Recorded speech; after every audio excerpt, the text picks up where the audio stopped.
My, my, my, my name is Anvi Kulkarni. I'm studying in junior KG. My father's name is Arun Kulkarni. My mother's name is Soumya. My teacher's my Bhagavad Gita teacher's name is Purnima ma'am. Om Shri Paramatmane Namaha. अथ प्रथमोऽध्यायः अर्जुनविषादयोगः धृतराष्ट्र उवाच धर्मक्षेत्रे कुरुक्षेत्रे समवेतायुयुत्सवः मामकाः पाण्डवाश्चैव किम कुर्वत सञ्जय सञ्जय उवाच दृष्ट्वा तु पार्थवानीकम् यूतं दुर्योधनस्तर आचार्यमुपसङ्गम्य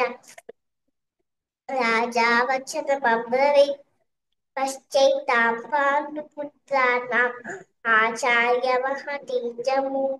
योडां द्रुपदपुत्रेण तव शिष्येण धीमता अन्ये च अत्र शूरा महेश्वासाः भीमार्जुनसमायुधि युधानो विराटश्च द्रुपदश्च महारथः पुस्तकेतुश्चेकितानः काशीराजश्च वीर्यवान् कुरुचित्कुन्तिभोजश्च शैब्यश्च नरपुङ्गवः युधामन्युश्च विक्रान्तः उत्तमौजाश्च वीर्यवान् शोभनोपदेयाश्च सर्व एव महारथः अस्माकं तु विशिष्टाये तानि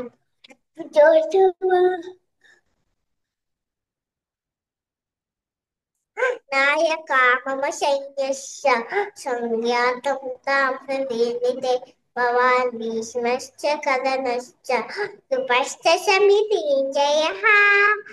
अश्वत्थामापि कदनश्च सोमदत्तिस्तथैव च अन्ये च बहवः शूराः वर्तन्ते त्यक्तजीविताः नानाशस्त्रप्रहन्नाः सर्वे युद्धविशारदाः अपर्याप्तं तदस्माकं बलं भीष्माभिरक्षितं पर्याप्तं त्विदमेतेषां बलं भीमाभिरक्षितम् अयनेषु च सर्वेषु यदा भागवमस्थिताः भीष्ममेवाभिरक्षन्तु भवन्तः सर्व एव हि तस्य सञ्जनयन् हर्षं पुरुवृद्धं पितामहः सिंहनादं विनद्योच्चैः शङ्कादन् शङ्खं दद्मुः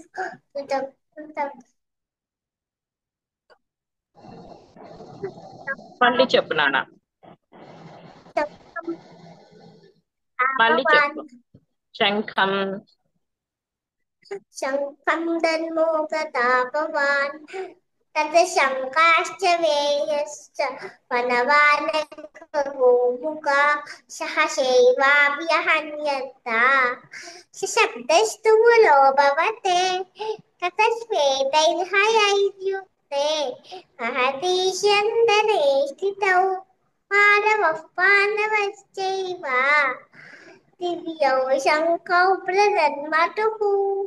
पाञ्चजन्यं ऋषिकेशः पुटाकेशेन పాంచజన్యం ఋషికేశ దేవా मुक्तो దేవదత్తం ययः पौन्दं तन्मो महाशङ्खं भीमकल्मादिकोडरः अनन्तविजयं राजा कुन्तीपुत्रो युधिष्ठिरः नकुलस्य देवश्च शुभो शमनिपुष्पकौ काश्यश्च परमेश्वास शिखण्डी च महारथः कृष्णद्युम्नो विराटश्च शार्यकिश्चापराजितः नृपरो द्रौपदेयाश्च शैवशक्तुतपीपते शोभद्रश्च महाबाहुः शङ्कान्तन्मुक्तप्तुक्तः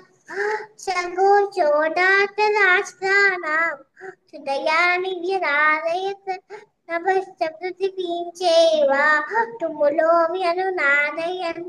अथ व्यवस्थितान् पार्थः अथ अथ व्यवस्थिता व्यवस्थितान् व्यवस्थितान् दृष्ट्वा रातराष्ट्रान् विध्वजः कपिध्वजः कपिध्वजः हम्म, सम्पाते तनुदुद्यम्य पाण्डवः ऋषिकेशं तदा वाचम् इदमाह महीपते अर्जुन उवाच सेनयोरुभयोर्मध्ये रथं स्थापयमेच्युत यावदेतान्निरीक्षेऽहम् योद्धुकामानवस्थितान् कैर्मया सह योद्धव्यम् अस्मिन् रणसमुद्यमे योत्स्यमानानवेशेऽहं यायेति स्वागतः विद्ये समागताः धार्तराष्ट्रस्य दुर्बुद्धेः वृद्धे प्रियशिकीर्षवः सञ्जय उवाच एवमुक्तो ऋषिकेशः गुडाकेशेन भारत सेनयोरुभयोर्मध्ये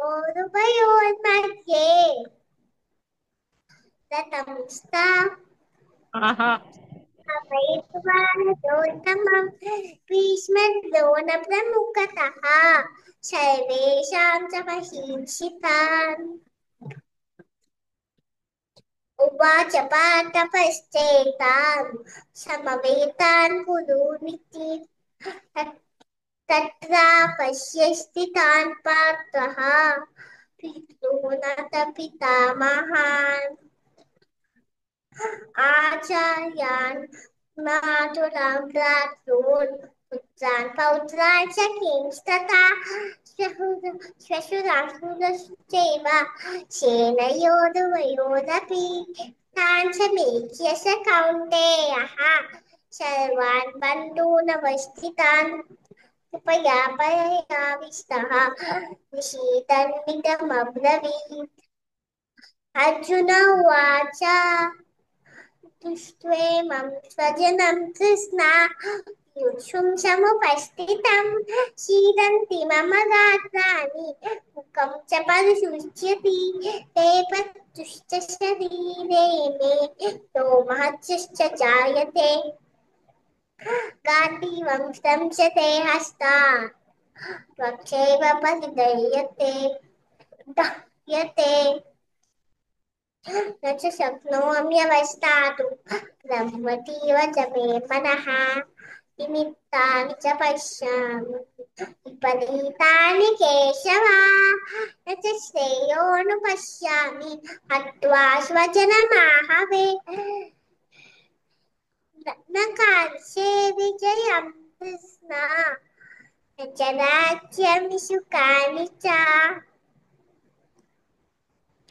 किं नो राज्येन गोविन्द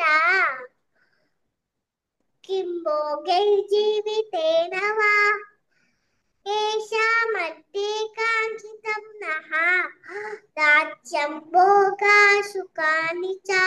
त इमेव स्थिता युते प्राणां त्यक्त्वा धनानि च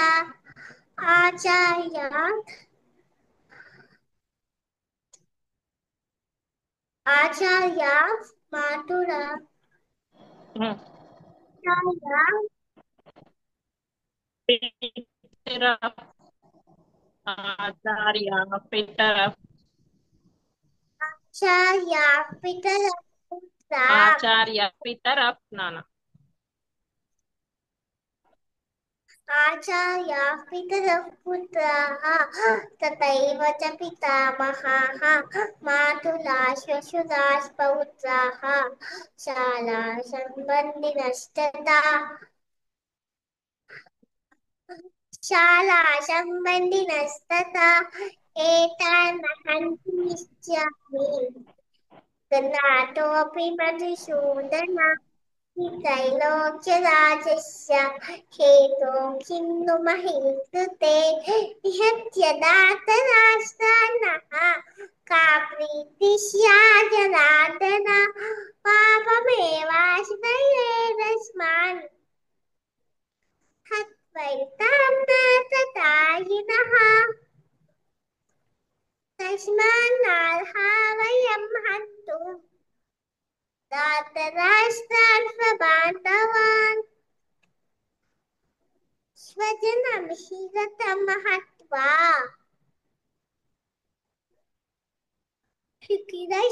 सुखिरश्याममाधवा यज्जपेतेन पश्यन्ति लोभोपहत चेतसः कुलक्षयः कृतं दोषं मित्रद्रोहे च पातकं कथं रत्नेयमस्माभिः पापादस्मान् निवर्तितं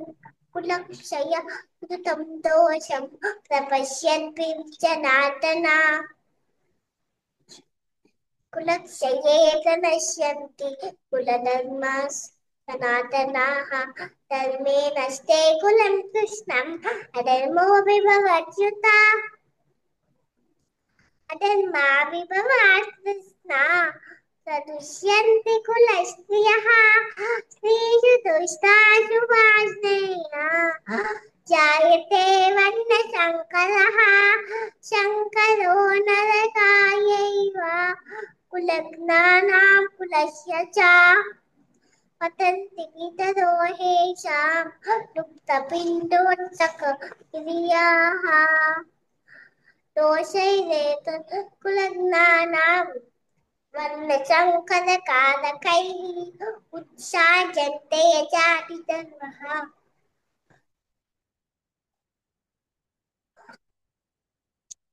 कुलधर्माश्च शाश्वताः उच्छन्न कुलधर्माणां कुलज्ञानाम् अनुष्यानां जनार्दन नरके नियतं वासः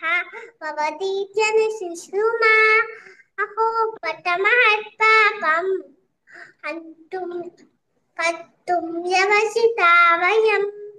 कर्तुं व्यवसितं कर्तुं व्यवसिता वयम् निद्राचियुकलोपेन हन्तुं स्वजनमुज्यताः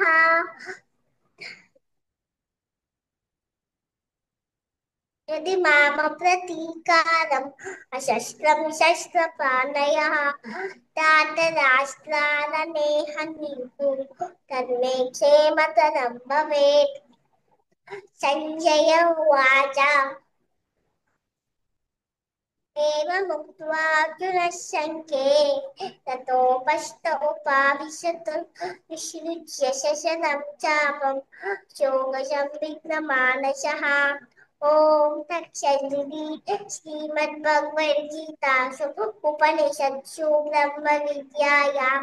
योगशास्त्रे श्रीकृष्णार्जुनसंवादे अर्जुनविचारयोगो नाम प्रथमोऽध्यायः सर्वधर्मान् डू यू नो सर्वधर्मान् परित्यज्य मामेकं शरणं व्रज अहं त्वा सर्वपापेभ्यः मोक्षयिष्यामि मा शुचः very good Nana, you did so well. Okay, thank you so much. Wait చెయ్యి. Okay, జై గురుదత్త వెయిట్ చెయ్యి. ఉండు.